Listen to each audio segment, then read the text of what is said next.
¿Qué tal? Muy buenas noches, bienvenidos a Minuto 1, la pantalla de C5N.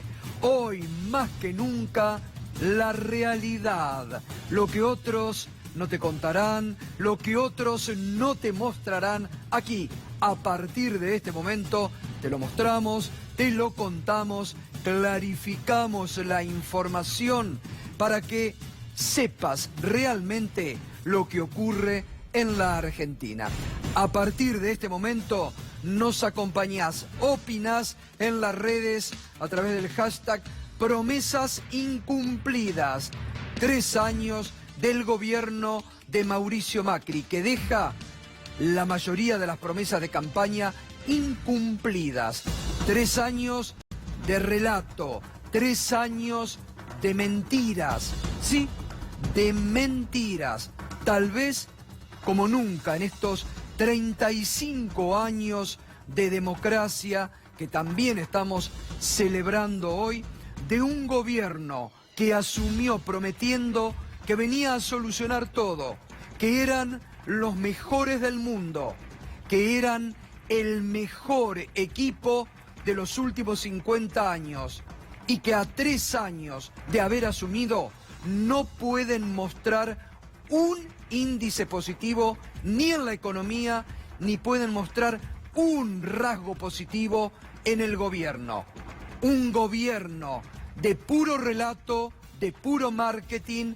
Por eso hay que estar atentos para lo que se viene en el 2019, para que no te vuelvan a embaucar en base a la emocionalidad con la que ha manejado Cambiemos el marketing electoral en el 2015 y que en base a esa propuesta de cambio, que nunca se supo qué significaba, muchos se entusiasmaron, compraron Cambiemos y hoy todos los índices de la economía están marcando el fracaso del gobierno de Mauricio Macri en la faz económica.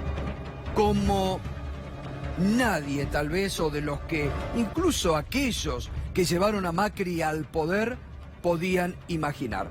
Tenemos 2 horas por delante, vamos a estar analizando todo lo que está dejando el gobierno de Mauricio Macri, las promesas incumplidas. Enseguida va a estar Daniel Scioli, quien en el debate presidencial del 2015 enfrentó a Macri, desnudó muchas de las mentiras, fue subestimado en su momento por propios y extraños, hay que decirlo, por propios y extraños, subestimado Daniel Scioli, y 3 años después muchas de las cuestiones de ese debate son las que se han cumplido en esta Argentina. Y vamos a estar enseguida también con lo que ha sido la noticia judicial de esta jornada. Te lo veníamos anticipando aquí en Minuto 1, que antes de Navidad Bonadío citaba a Franco Macri. Se cumplió hoy, pero ha sumado a Gianfranco Macri, el hermano blanqueador del presidente Mauricio Macri. Enseguidita, todo lo que puede pasar en una causa que roza directamente al presidente Mauricio Macri. Porque no hay que olvidarse que IEXA es Mauricio Macri, o era Mauricio Macri, además de Franco Macri, y que todos los negocios de Franco Macri fueron derivados a sus hijos, y a su vez Mauricio Macri los derivó a sus hijos. Enseguida te lo vamos a estar contando, profundizando la investigación judicial. Y además, el riesgo país no le da tregua a la Argentina. El riesgo país no le da tregua al gobierno de Mauricio Macri. Subió hoy, trepó a los 752 puntos, lo que marca la desconfianza de los mercados internacionales en la frágil economía macrista. Muy bien, nos vamos ya a las promesas incumplidas. Este es un trabajo que vamos a rescatar hoy de la gente de chequeado.com, que ha chequeado precisamente las promesas formuladas por Mauricio Macri y el grado de cumplimiento de esas promesas. Comenzamos. Las promesas de Macri, cumplidas sobre 20 promesas, cumplidas solamente 2, incumplidas 6, demoradas en el tiempo, que quiere decir incumplidas 12, la mayoría incumplidas de Mauricio Macri. Las promesas de Macri: los trabajadores no van a pagar ganancias. ¿Se acuerda? Uno de los spots favoritos de la campaña electoral. Incumplida. Lograr una Argentina con pobreza cero. Ampliamente incumplida. La pobreza a diciembre va a trepar al 33% porque Macri lo hizo.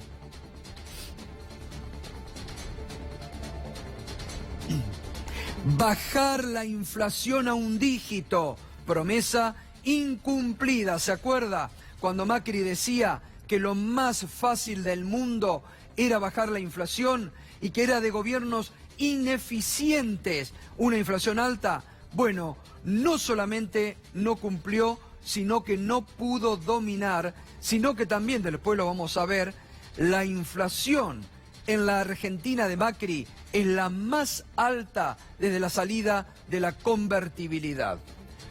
Vamos a la otra, no te apures. Anterior. Crear trabajo y cuidar el que tenemos. Crear trabajo y cuidar el que tenemos. Esta es la promesa que más duele, porque no solamente no se ha creado trabajo nuevo en la Argentina de Macri, sino que ha sido una destrucción constante de trabajo desde diciembre del 2015 a la fecha. Los que mayor sufren es la industria. 107.000 puestos destruidos. Ni que hablar de áreas como la textil o la industria blanca que siguen destruyendo. La automotriz que se cae y pymes con un verdadero industricidio, como lo han calificado ellas mismas. Construir 3.000 jardines de infantes, promesa incumplida. Implementar la computadora en primer grado, incumplida. Lanzar el plan Belgrano para el norte del país, ampliamente demorado. Lo reiteran, lo lanzan, lo relanzan, pero no arranca el Belgrano. Crear una agencia de lucha contra el crimen organizado, demorada. Enfrentar al narcotráfico, se puede decir que está en proceso. Centros de primera infancia en todo el país, en algunos lugares logrado. Crear el plan Primer Empleo, muy frágil, incipiente. Esto es lo que muchos le cuestionan, que el otro día lo denunciaba aquí Carlos Tomada, como la precarización del trabajo, porque comenzaron con una casa de comidas rápidas y ahora lo que se ven son aquellos empleos logrados a través de jóvenes que con la mochila al hombro, en bicicleta o en motitos, se los ve recorriendo la ciudad de Buenos Aires. Extender la AUH está cumplida. 1 millón de créditos hipotecarios a 30 años, no solamente está demorado, sino frenado por cómo la devaluación ha afectado a los créditos hipotecarios. El plan de infraestructura más importante de la historia está paralizado. Obra pública para el año que viene, absoluta y totalmente paralizada. Instalar radares y escáneres en proceso. Crear una policía judicial demorada. Bueno, todas estas promesas de campaña después las vamos a seguir tocando, ampliando enseguida la fase económica con Fernando Alonso. Han quedado en el camino muchas de las promesas, sobre todo lo que todas las noches hablamos aquí con Darío Bizarruel. Macri había prometido independencia judicial. Es un gobierno que va por todo, que ha avasallado a la justicia y que ha colonizado a la justicia como ningún otro gobierno en estos 35 años de democracia. Carlos Melconian, uno de los críticos más feroces de la economía macrista, dijo lo siguiente. No para eximir a este gobierno del problema, pero está con lo que se dice el PBI per cápita o con sus niveles de crecimiento estancado hace 10 años, incluidos estos 3 y probablemente el que va a venir. Entonces, muchas veces no es crecer mucho o crecer poco, sino la sostenibilidad en el tiempo. La cuestión central es cómo uno puede volver a esa velocidad crucero de crecimiento, no con planillas Excel, sino con fundamentos. Y probablemente en una mezcla, yo lo hemos dicho como dijiste vos 400 veces, de subestimar la herencia, de la mala praxis y de poner una vez más muy alto el nivel de expectativas,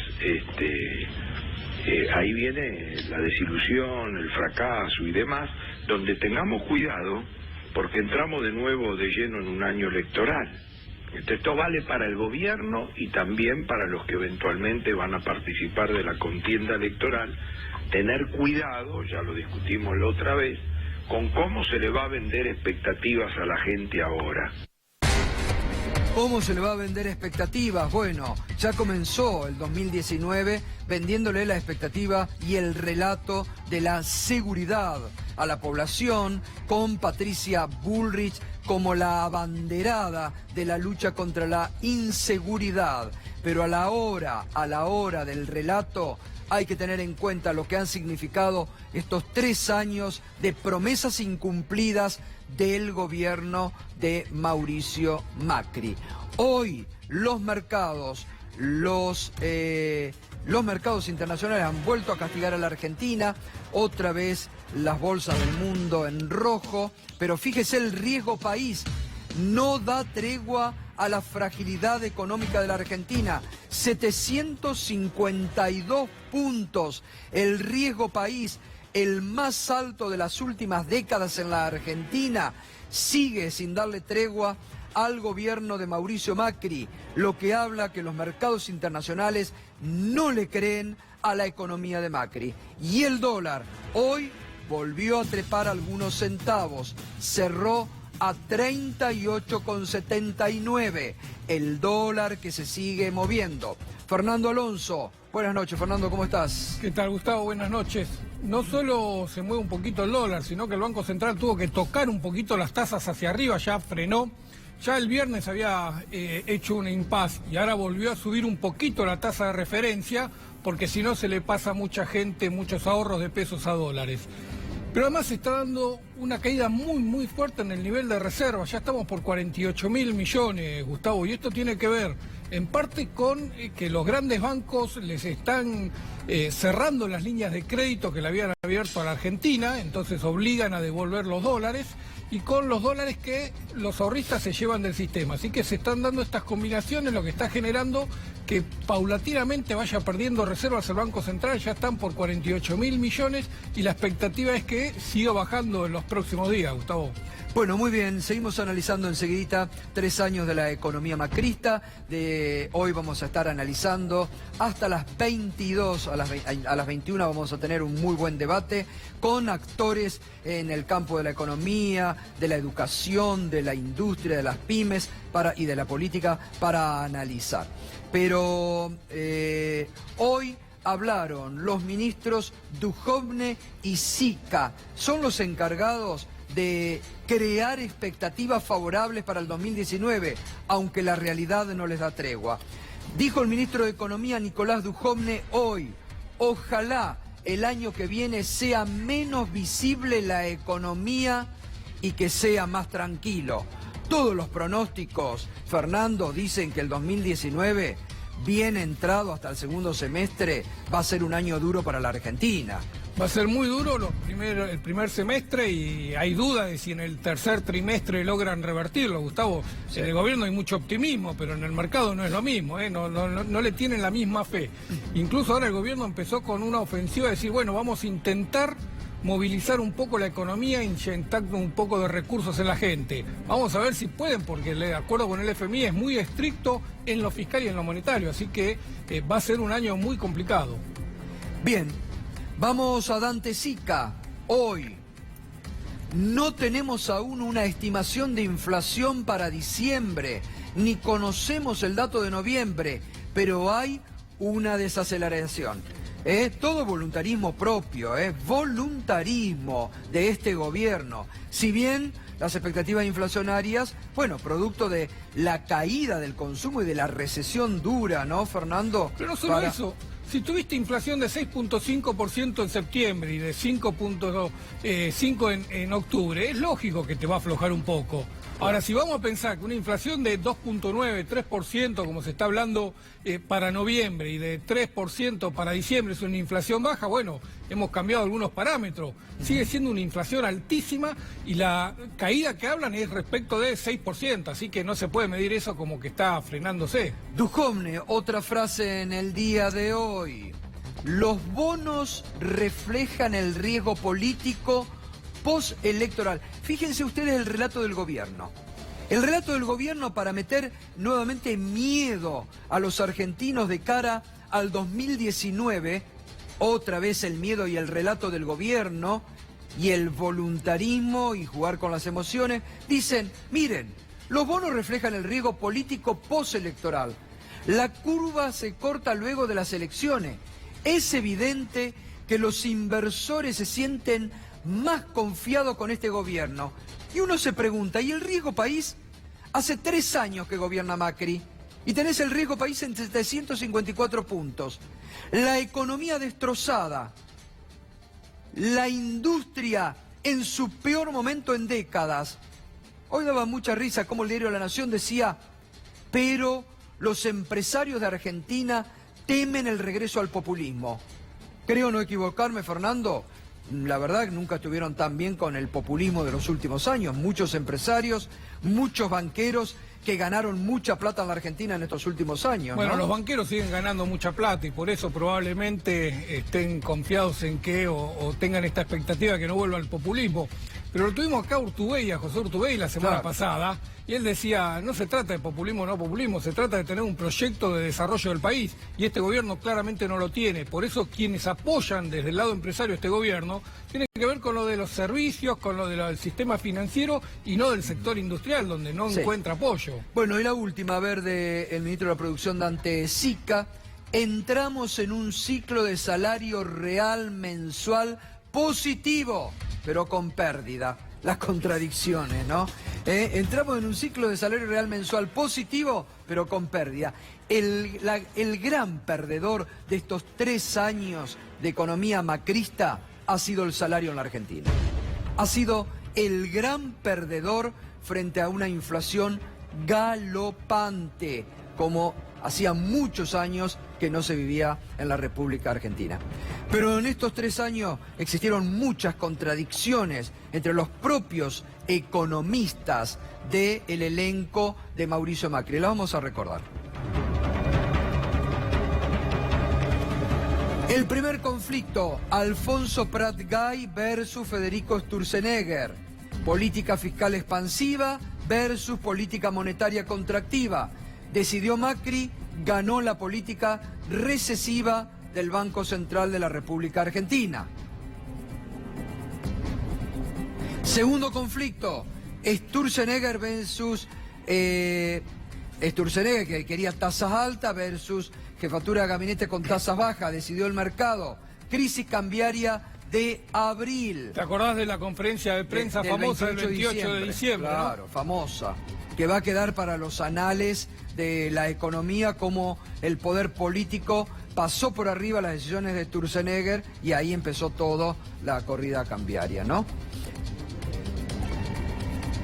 Tercer conflicto, Duhovne, ajuste fiscal de shock versus Luis Caputo, política monetaria expansiva. Decidió el Fondo Monetario Internacional, ganaron los halcones. Y cuarto conflicto, Nicolás Dujovne, Guido Sanleri, ajuste y recesión versus jefatura de gabinete, política expansiva para ganar las elecciones, final abierto. Muy bien, la noticia de la jornada. Franco Macri y Gianfranco Macri citados por el juez Bonadío para el próximo jueves en el marco de las causas de las fotocopias. Se lo veníamos adelantando aquí, te lo veníamos diciendo antes de Navidad. Bonadío va a citar a Franco Macri. Ocurrió hoy y sumó a Gianfranco, el hermano blanqueador del presidente. Vamos a los motivos.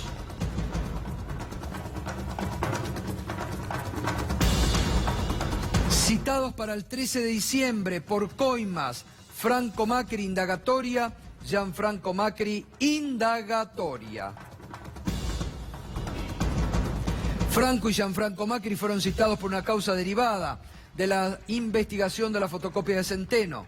Deberán responder por el presunto pago de coimas para mantener las concesiones asignadas a Autopista del Sol, empresa que el holding de la familia presidencial vendió después de la asunción de Mauricio Macri, y después algunas de ellas que subieran más del 50% el precio de los peajes, sobre todo la autopista Ausol. Darío Villarroel, buenas noches Darío, ¿cómo impacta esto? ¿Qué tal, Gustavo? Un regalito de Navidad para los Macri. En realidad hay mucha sorpresa en los tribunales porque el tema tiene que ver más allá con la fotocopia de los cuadernos, con la declaración de Claudio Uberti, que es uno de los que aparece en los cuadernos y que después declara en varias oportunidades. Recordemos que Claudio Uberti iba a ser detenido, estaba asustado, fue presionado y dijo un montón de cosas para garantizar su libertad y ser imputado colaborador. Entre las muchas cosas que dijo y que sirvió, entre comillas, para detener a otros exfuncionarios y a otros exempresarios, algunos detenidos, otros libres, pero la mayoría procesados, habló del tema de los corredores viales, del tema de los peajes, lo que usted paga todos los fines de semana si tiene la suerte de tener auto y puede cargar nafta y puede pagar el peaje. Cuando los paga de hace mucho tiempo, sepa que esos peajes eran de IEXA o de las empresas de Mauricio Macri.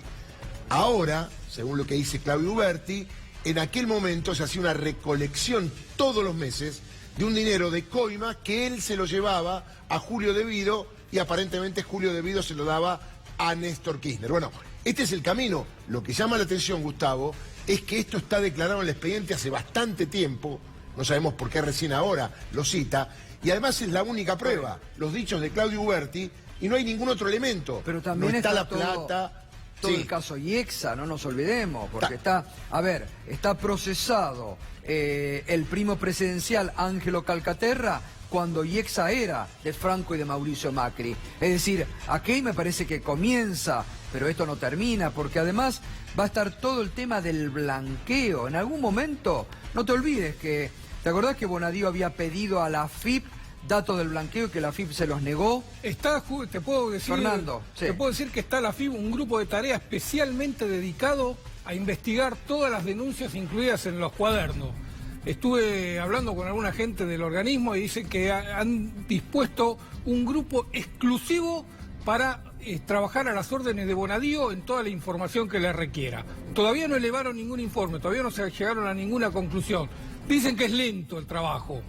Uno no tiene forma de corroborarlo, ¿no? Dice que es lento, pero que lo están haciendo. Bueno, mira, apenas ocurrió el tema de la causa de la fotocopia, el titular de la AFIP se fue directamente al despacho de Claudio Bonadío y ahí empezaron a tejer el tema de cómo probar el faltante del dinero o no faltante de dinero en cada una de las empresas. Claro. Eso es lo que no está hasta ahora. Es decir, si hubo coimas, ese dinero, ¿de dónde salió? ¿Cómo lo pagaron? ¿Cómo lo blanquearon? Falta todo este camino. Y otro dato que quiero decir. Por eso hago mención a la multimillonaria, al multimillonario blanqueo de Gianfranco Macri. 622 millones. Bueno, 622 millones. Es que esa es la pesos. clave, ¿eh? La clave es el blanqueo más allá del hecho de las posibles coimas. Porque el blanqueo sí se puede probar. El tema es de dónde salió la plata del blanqueo. Bueno, y ahí está la historia, ¿no? Ahí está la historia, justamente. Y bueno, y otro dato importante, Gustavo. ¿Qué va a hacer Claudio Bonadío? Rápidamente, en 3 días, una indagatoria no es normal en tribunales, salvo que tenga alguna prueba contundente. Y por otro lado, sabemos, lo hemos hablado en privado, Franco Macri tiene 88 años, no está aparentemente en condiciones de declarar. Según me dijeron, van a presentar un escrito el próximo jueves. Tendrá que ir los médicos forenses al lugar donde esté Franco Macri para de alguna manera corroborar si puede declarar o no, si comprende la criminalidad de sus acciones. Esto hay que decirlo, porque si está en buen estado para declarar. Ahora avanzamos en ese tema, ya enseguida vamos a avanzar. Vamos a ver cómo repercutió hoy y cómo repercutió en el gobierno. Al gobierno le cayó como un balde de agua fría, porque desde la semana pasada, después del post-G20 que Macri quería disfrutar, no lo puede disfrutar nada realmente, porque la semana pasada la embestida de Elisa Carrió, ahora la avanzada de Bonadío sobre el clan Macri, que roza al presidente Mauricio Macri, porque Macri, cuando estaba IEXA, también tenía participación, y los hijos de Macri ahora son los herederos de esas acciones. Así que roza al presidente. Clarín, Política, los cuadernos de las coimas, la reacción en la Casa Rosada por la indagatoria a Franco Macri. No comen. El gobierno insisten en que no tienen comentarios para hacer tras la citación judicial al padre del presidente. Qué raro, ¿no? Porque tienen muchos comentarios cuando se trata de la oposición. Acá, cero repercusión. Blanqueó un funcionario en privado, pasado el mediodía. La decisión de Mauricio Macri y los principales integrantes del gobierno sobre la citación a indagatoria de su padre Franco y su hermano Gianfranco en el marco de la causa conocida como los cuadernos de las coimas. ¿Qué se supone que debería decir? Fue una pregunta retórica de funcionarios y allegados al jefe de Estado al esquivar un pronunciamiento sobre la derivación de la causa. Sin comentarios para hacer, fue otra de las frases para salir del paso esta tarde en la Casa Rosada. Clarín consultó a integrantes del gabinete y colaboradores cercanos al presidente que buscaron quitarle trascendencia a las citaciones de Bonadío y aludieron a la avanzada edad y los problemas de salud de Franco Macri. Es imposible que declare. Ahí es donde se van a escudar, porque no quieren, desde hace mucho tiempo, desde hace mucho tiempo que han evitado que Franco Macri declare, que Franco Macri hable.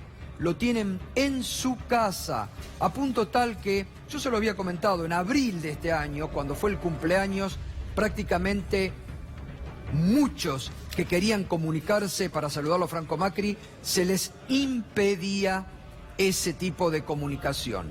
Absolutamente aislado lo tienen a Franco Macri. La última aparición pública televisiva fue en marzo del 2016, en el programa Odisea que conduce actualmente Carlos Pagni. Esto decía, y así se lo veía en marzo del 2016, a Franco Macri. ¿En qué se diferencia manejar una empresa de manejar un país?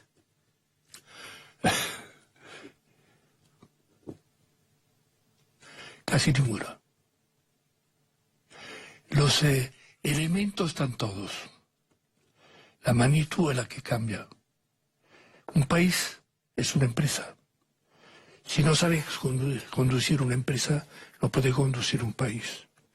La política, yo no he estado nunca de acuerdo de que los políticos se basen solamente en conceptos políticos y no en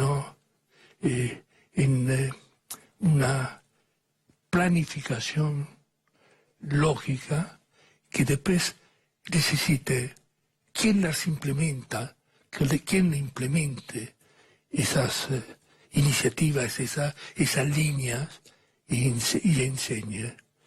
Pero no se nace ni empresario ni se nace nada. Yo creo mucho en la enseñanza. Usted contó por ahí que en su momento Lorenzo Miguel, caudillo de la UOM, Unión Obrera Metalúrgica, le había puesto el ojo a Mauricio para la política.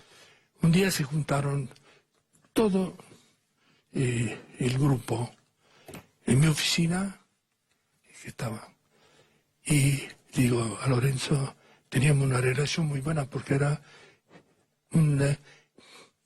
alguien que hacía bien la cosa en la relación.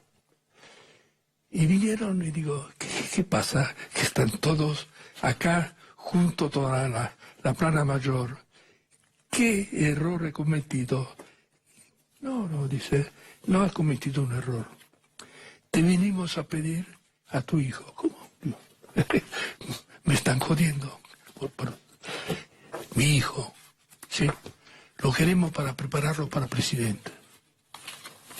Increíble. Deben estar vivos algunos de ellos, así que pueden saberlo bien. Bueno, se lo veía muy bien ahí a Franco Macri, marzo del 2016, paradojas de la vida, ¿no? Entrevistado por el actual ministro de Economía, Nicolás Dujovne, que en ese momento era comentarista, ¿no? Columnista del programa de Carlos Pagni, Odisea. Hace 2 años se sabe de la pésima relación que siempre mantuvieron. Ahí había cambiado, claro, ya Macri, Mauricio era presidente, pero en años anteriores había tenido frases tremendas Franco Macri sobre su hijo y sobre la posibilidad de que sea presidente de la nación.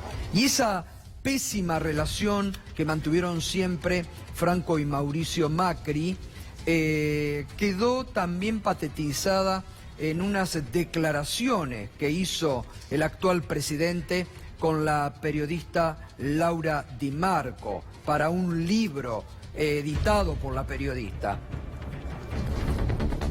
Dijo en ese libro Mauricio Macri a la periodista Laura Di Marco: papá tiene un proceso de demencia en avance y cuando amanece tiene un par de horas de extrema lucidez y después te empieza a repetir las cosas.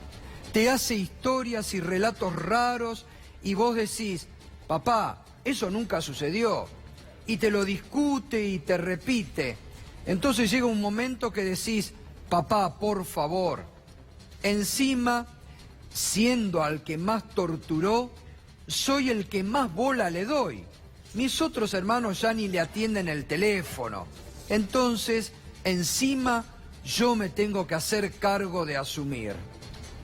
Esto, aunque le parezca mentira, Mauricio Macri sobre su padre Franco. No hace mucho, a la periodista Laura Di Marco. Daría la impresión que esto es lo que van a buscar, de decir que no está en condiciones de declarar. Ahí se va a armar un proceso, Darío, que como vos adelantaba, tendrá que también el cuerpo médico forense, el que tendrá que ratificar si está en condiciones de no declarar, ¿no? Sí, Gustavo, se llama un incidente de inimputabilidad. Es decir, que ante la presentación del informe médico diciendo que no puede declarar y que de alguna manera esto tiene que ser ratificado por los médicos forenses, lo van a revisar los médicos forenses, que se van a constituir si él no puede moverse en el domicilio donde se encuentre. Si constata que no comprende la criminalidad de sus acciones, porque aunque parezca fuerte es así, cuando alguien está imputado tiene que comprender a la hora de que se le pregunta el delito que le están imputando, y termina, si esto se comprueba, declarando inimputable a Franco Macri por no poder comprender sus acciones. Recordemos, Gustavo, que Franco Macri estuvo condenado en su momento por el delito de contrabando, es decir, que ya estuvo en los tribunales, fue condenado y finalmente por el tema Sebel, tema de importación de autopartes de Uruguay y la Argentina, fue sobreseído por la Corte Suprema de Justicia, aquella de Carlos Menem, de la mayoría automática. Pero ojo, Gianfranco Macri tiene que declarar. El tema es, ¿le van a mostrar el expediente? Recordemos que Bonadío es arbitrario, lo quiere hacer de golpe, que vaya con su abogado y le va a decir, usted está acusado de esto, ¿se va a arrepentir? Bueno, ahí está la cuestión. ¿Se arrepiente? Se va a su casa. ¿No se arrepiente? ¿Va preso Gianfranco Macri? Bueno, vamos a seguir hasta el jueves toda la semana informándote sobre este tema, ¿eh?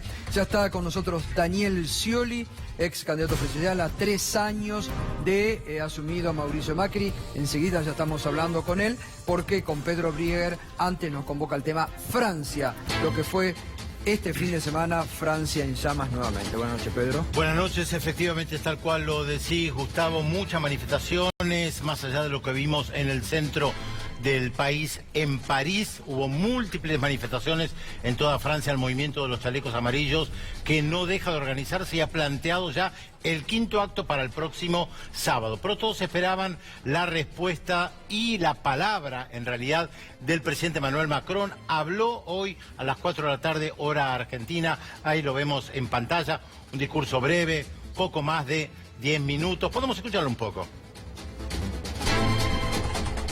En principio ha sido la cólera, el enfado contra un impuesto, y el primer ministro ha respondido suprimiendo todas las subidas, pero sé que este enfado es mucho más profundo, más profunda. Y hay que dar otra oportunidad. Es la cólera de los asalariados que no logran llegar a fin de mes. Es la de la madre de familia, viuda o soltera, que no tiene forma de hacer cuidar a sus hijos, que no llega a fin de mes. Los he visto esas mujeres con valor.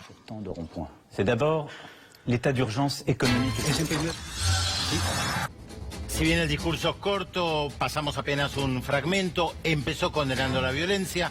Era lógico, se especulaba con que iba a poder renunciar el primer ministro. No pasó. Ningún fusible del gobierno. Macron es consecuente con su política. Dijo sí un estado de urgencia social y económica, y planteó, primero, aumento del salario mínimo de apenas 100 euros para comienzo del año que viene. Les recuerdo que el salario mínimo en Francia hasta ahora neto en 1.180 euros.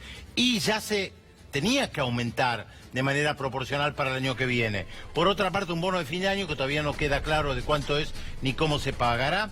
Y además dijo, hay medidas fuertes que tenemos que tomar, reducción en los impuestos para las horas extras, y muy interesante lo que dijo, que los empresarios paguen sus impuestos en Francia. Está ligado con lo que hablábamos antes, Gustavo, de que muchos sacan el dinero y hay una gran evasión. ¿Conseguirá aplacar la protesta? La verdad, lo dudo a esta hora. Bueno, Pedro, vamos a seguirlo. Muchas gracias. Daniel Scioli, buenas noches. Buenas noches, Gustavo. Muy bien. Bueno, 3 años.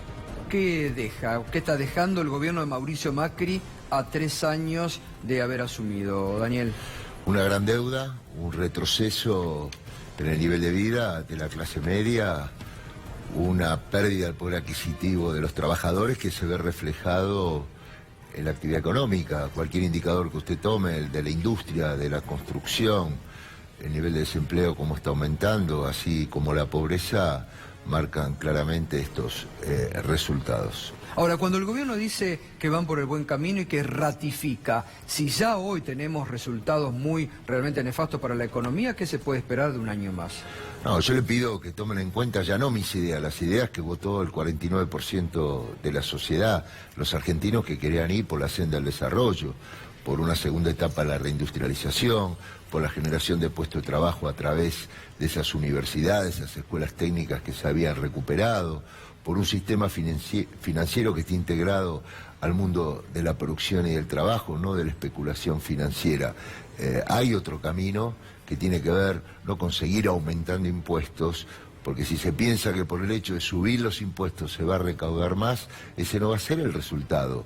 Está demostrado que con mayor actividad económica, bajando los impuestos, se puede recaudar más. Ese es el camino, bajar los impuestos, recuperar el salario, recuperar y las pensiones a los jubilados y su poder adquisitivo, desdolarizar las tarifas, un tema que está golpeando en el presupuesto familiar como en instituciones. Yo le podría hablar del Club de Barrio, como lo han reflejado ustedes, como en el ámbito cultural, la actividad de los teatros y fundamentalmente la matriz productiva. Hoy esos comerciantes industriales que se ven desbordados por el aumento de los gastos operativos que tienen que ver con el pago de las tarifas, la tasa de interés y fundamentalmente con la importación que viene de productos que habíamos empezado a fabricar acá. Entonces yo sostengo que hay 10 puntos centrales de la manera de reactivar, de expandir la economía, de volver a poner el esfuerzo en el mercado interno. Y como anticipé tantas cosas, ahora también digo, ojo con la dinámica que va tomando el mundo y esas inestabilidades que tenemos. Se ve todos los días eso, claro, ¿no? Ahora, el gobierno también en eso va a contramano del mundo. Es increíble. Bueno, con ver lo que están haciendo otros países, cómo han priorizado su mano de obra, su mercado interno. Nosotros, es bueno que tengamos un reencuentro con los principales países del mundo y se celebren cumbres como el caso del G20.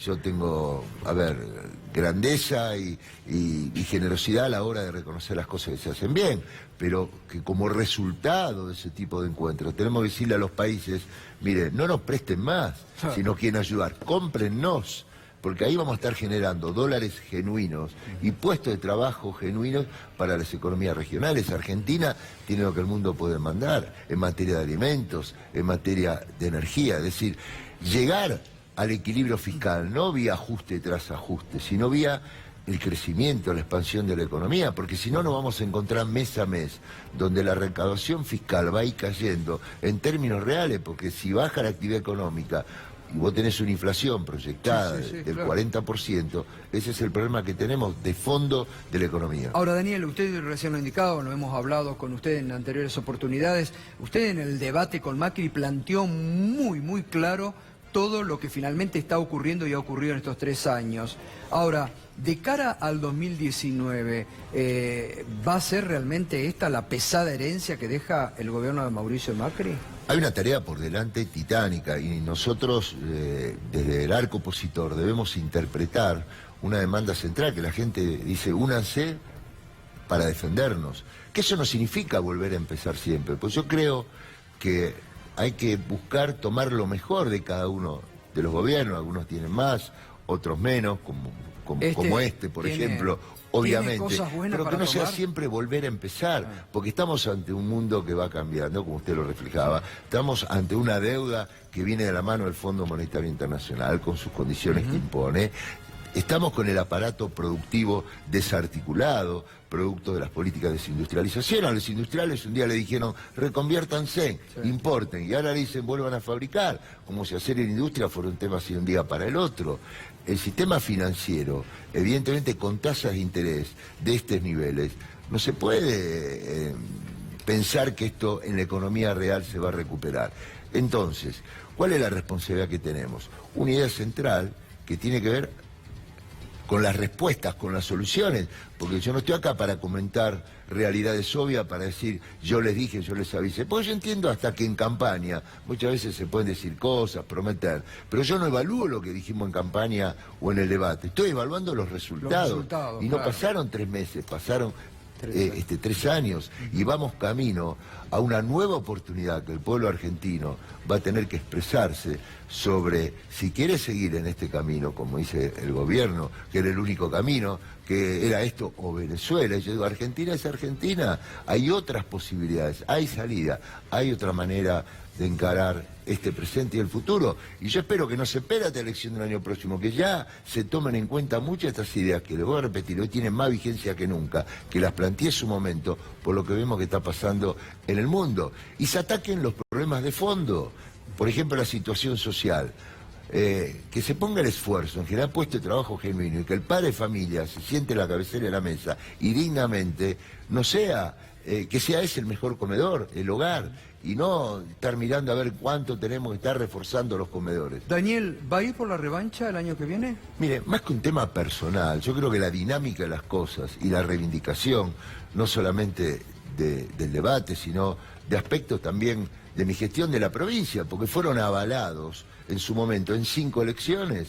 Yo, Gustavo, y siempre agradezco. María Eugenia Vidal cada vez que puede dice que fue un desastre su gestión. Mire, la gente habló en ese momento. Hoy, ¿cómo es la gestión? ¿Cómo califica hoy la gestión de María Eugenia Vidal? La provincia de Buenos Aires depende mucho de las políticas nacionales. Si hay un eje nacional que alienta la industria, evidentemente la provincia de Buenos Aires puede desplegar todo su potencial. Y la gente lo recuerda, los trabajadores lo recuerdan, los docentes me lo dicen cada vez que los encuentro. Daniel, la verdad, con vos discutíamos, pero nunca nos dejaste por debajo de la inflación. Los industriales tienen muy en claro el rol que cumplía el Banco Provincia, donde siempre estaban los créditos en su diversidad para apalancar el aparato productivo y hacer realidad y concretar sus proyectos. Lo recuerdan las madres que dispusimos esa ley de vanguardia en los nuevos derechos, que fue la ley de fertilización gratuita asistida. Es decir, yo me preocupaba y ocupaba que la heladera esté llena, para decirlo simbólicamente, y que la gente se pueda ir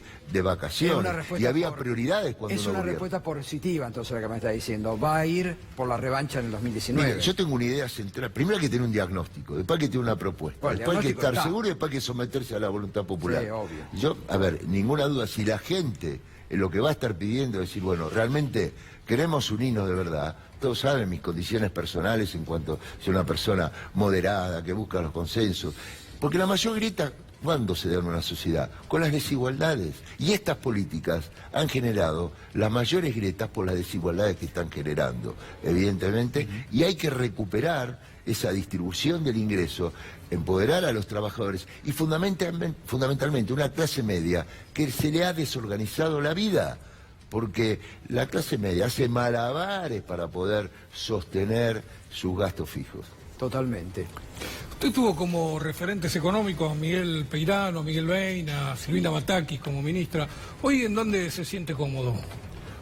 En lo productivista. Todo mujer u hombre que tenga una visión de la organización de la economía alrededor de la expansión económica, que en definitiva la política es la que debe ordenar la economía, porque hemos visto muchos economistas que por más buena idea que tengan, si a la hora de la verdad no son respaldados por quien toma las decisiones políticas con las prioridades, las cosas fracasan. Obviamente Silvina Batakis es una gran economista, a Miguel lo respeto mucho porque es un productivista, un hombre que tiene una visión de la expansión del mercado interno, Peirano, de la industria nacional. Sí, a Miguel Peirano me estoy refiriendo.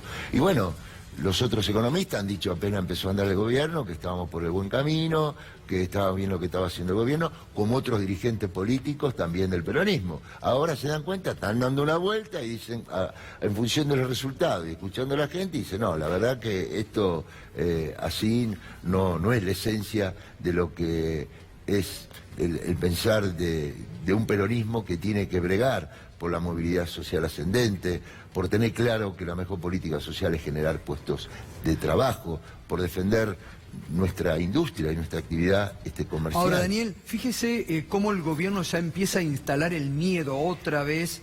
Todo lo que usted le dijo Macri en persona, cuando lo subestimó, lo ninguneó, cuando le decían que te han transformado, parecía un panelista, todas esas cosas que después, bueno, usted las dijo y se cumplieron. El gobierno otra vez empieza a armar un relato y ahora dice, y el riesgo país es porque está en riesgo la continuidad del año próximo y todos quieren todos quieren un Macri reelecto y que el populismo no vuelva a la Argentina.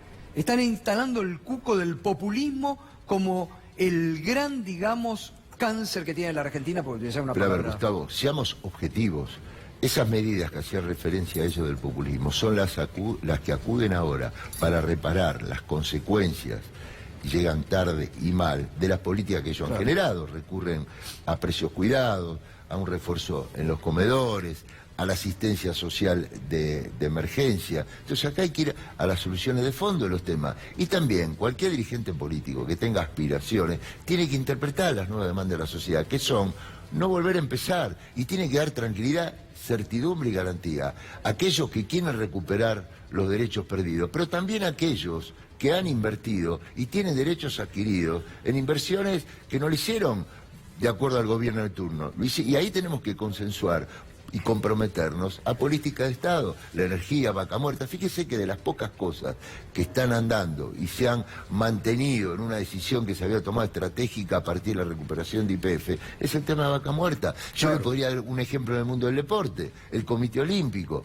se definió una política deportiva, el Congreso sancionó una ley, se mantuvo una agenda de trabajo y vinieron buenos resultados y no puede ser volver a empezar. Y ese es mi compromiso. ¿Qué sabor le dejó a usted, que es presidente de la Comisión de Deporte y que aparte le gusta el deporte, ver ayer la final de la Copa Libertadores, que ahora muchos llaman Conquistadores, en Madrid y no en la Argentina? Bueno, un sabor amargo, y creo que ya lo dijeron, creo, uno de los presidentes de los clubes, de River o de Boca, creo que lo dijo el propio Donofrio, que la AFA tenía que haber tenido un rol mucho más activo y un compromiso mayor en pelear para que una final de semejante dimensión nacional e internacional se juegue en Argentina. ¿Fracasó como también el gobierno ahí? ¿El gobierno? Sí. Bueno, hubo la autocrítica con respecto al operativo de seguridad, que el lugar más vulnerable evidentemente era el ingreso del micro de Boca al estadio, pasó lo que pasó. Ahora, también tiene que haber un compromiso de la AFA y de los clubes, que conocen mejor que nadie la dinámica de funcionamiento interno de estos grupos violentos, mafiosos, en comprometerse en erradicar este flagelo, porque esto lo hace muy mal, no solamente al fútbol, al deporte, a la imagen del país, a esta imagen que dieron vuelta a todo el mundo, ¿no es cierto? Y estamos trabajando por eso, para encuadrar estas conductas delictivas de quien entran con armas a un estadio, de quien presionan a cambio de dinero para cuando hay un partido en los alrededores, y extorsionan y amenazan y generan desmán y todo eso, que son repudiados hasta los propios hinchas genuinos, fanáticos de esa pasión del fútbol que tenemos que mantener. Pero no estos individuos que evidentemente están lejos de lo que debe ser los valores del deporte. Daniel, una pregunta, un tema que está en el tapete es el tema de la inseguridad y sobre todo Patricia Bullrich con su doctrina de la muerte, así la llamo yo, de darle mayor poder a la policía para que mate a las personas que delinquen, porque así está presentado.